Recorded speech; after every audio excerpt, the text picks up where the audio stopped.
அப்படின்னு சொல்றாங்க. பால் பஸ் ஓட்டுறதுலாம் ஒரு பெரிய வர சொல்லுங்க, வீட்டுக்கு தான் இருப்பேன். இன்னைக்கு நிகழ்ச்சி இருக்கு, சாயங்காலம் இளைஞர் நிகழ்ச்சி இருக்கு. முடிஞ்சா ஏற்கனவே அவரு அறிவாலயத்து பக்கம் ஏதோ ஒன்று பண்ணுவேன்னாரு. முடிஞ்சா அண்ணா சாலை பக்கம் வர சொல்லுங்க, தைரியம் தான்.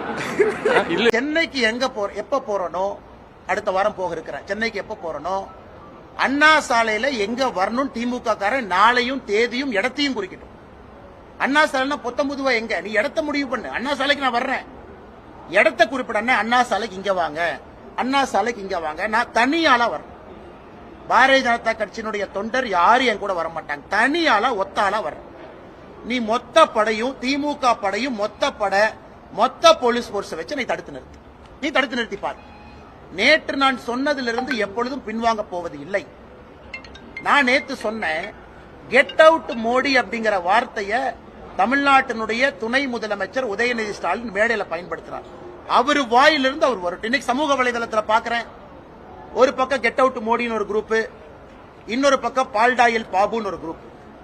2 பேரும் சமூக வலைதளத்தில் கருத்து பரிமாற்றம் நடந்து கொண்டிருக்கிறது.